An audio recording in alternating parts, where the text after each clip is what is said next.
सभी साथियों को नमस्कार। साथियों, आज श्रावण मास की मासिक शिवरात्रि है और यह अत्यंत महत्वपूर्ण है हिंदू धर्म में आस्था रखने वाले श्रद्धालुओं के लिए जो भगवान शिव को पूजते हैं।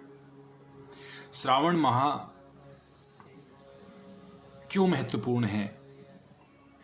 श्रावण मास के महीने में ही हम श्रद्धालुगण भगवान शिव की पूजा अर्चना जलाभिषेक क्यों करते हैं, कुछ इन बातों पर चर्चा करेंगे।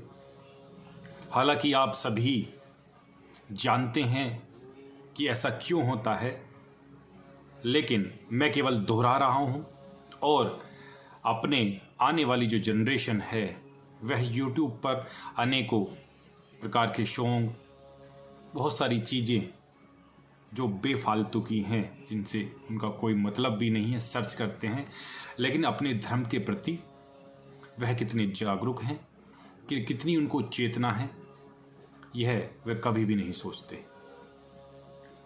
एक छोटी सी वीडियो, इस क्लिप में भगवान शिव से संबंधित कुछ बातें मैं आपके सामने रखूंगा और उम्मीद करूंगा कि यह बातें अपने बच्चों तक जरूर पहुंचाएं।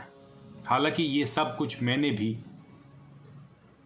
कई जगह से, कई किताबों से और नेट के जरिए हासिल किया, और जब यह सारा कुछ मैंने समझा तो मन हुआ क्यों ना इसको साझा किया जाए।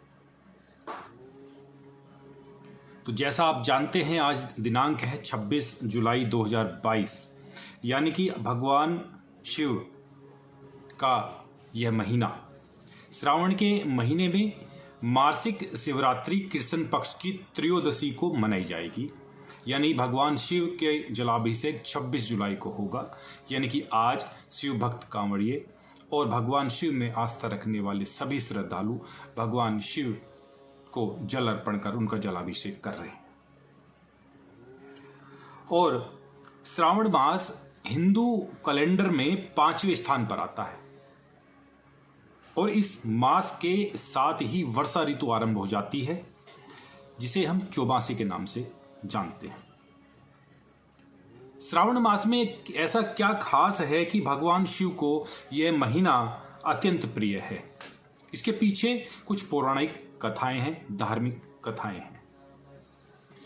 एक पौराणिक कथा के अनुसार राजा दक्ष की पुत्री सती ने कई वर्षों तक श्रापित जीवन जिया।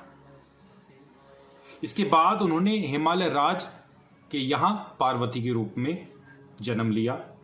श्रावण के महीने में भगवान शिव से विवाह करने के लिए उन्होंने कठोर तपस्या की और भगवान शिव प्रसन्न हुए और उन्होंने श्रावण मास के इसी महीने में उनसे विवाह किया।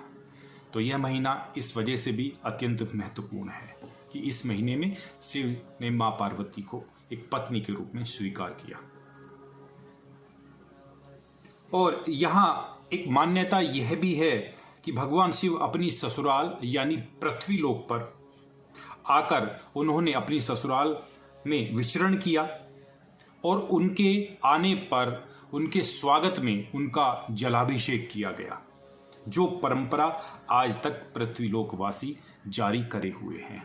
इस महीने में जो जलाभिषेक होता है वह उसी का हिस्सा है कि भगवान शिव का हम मानते हैं कि पृथ्वी पर आगमन पुनः हुआ है और उनके स्वागत में सभी श्रद्धालु उनका आज जलाभिषेक करने के लिए टूट पड़ते हैं। एक कथा के अनुसार जब देवताओं में और राक्षसों में समुद्र मंथन हुआ और उसमें निकले हलाहल विष को भगवान शिव ने धारण कर लिया, जिससे उनका नाम नीलकंठ पड़ा। उसके पश्चात सभी देवी देवताओं ने उनका जल से अभिषेक किया। इसलिए उनका जब भी अभिषेक होता है तो उसमें जल का उपयोग अवश्य किया जाता है। एक और कथा है कि भगवान शिव चौमासे में जो हमारे भगवान विष्णु हैं वह योग निद्रा में चले जाते हैं, अर्थात पृथ्वी भगवान शिव के अधीन हो जाती है। और जब भगवान शिव के अधीन हो जाती है तो जो भी श्रद्धालु हैं, जो भी उनके मानने वाले हैं, वो भगवान शिव को मनाने के लिए उनका जलाभिषेक करते हैं, उनकी पूजा अर्चना करते हैं, उनको मनाते हैं, मन्नतें मांगते हैं। तो ये सब कथाएं इस बात की पुष्टि करती हैं कि श्रावण मास हमारे पृथ्वीवासियों के लिए और मानव जाति के लिए कितना उपयोगी है और उसमें भगवान शिव की क्या महत्वता है।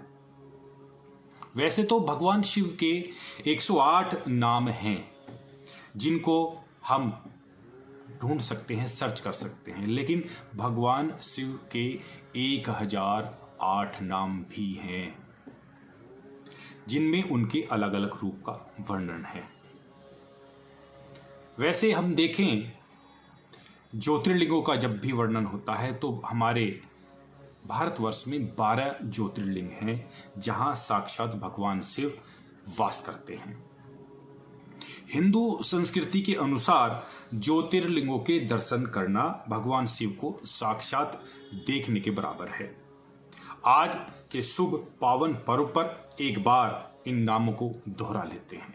आइए सबसे पहले सोमनाथ, मल्लिकार्जुन, महाकालेश्वर, ओमकारेश्वर, बैद्यनाथ, भीमाशंकर, रामेश्वर, नागेश्वर, विश्वनाथ, त्र्यंबकेश्वर, केदारनाथ और घृणेश्वर। यह वो 12 ज्योतिर्लिंग हैं जिनका दर्शन करने का हर हिंदू कोशिश करता है कि वह अपने जीवन काल में एक बार इन ज्योतिर्लिंगों पर अवश्य जाए।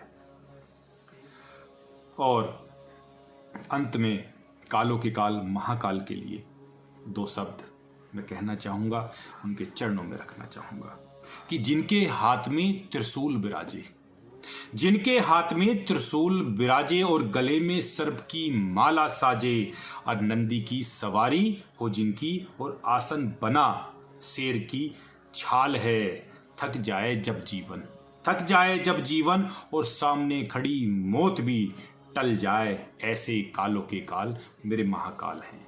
तो भगवान शिव की कृपा हम सब पर बनी रहे, सभी का कल्याण हो। जय भोलेनाथ, शिव शंभू।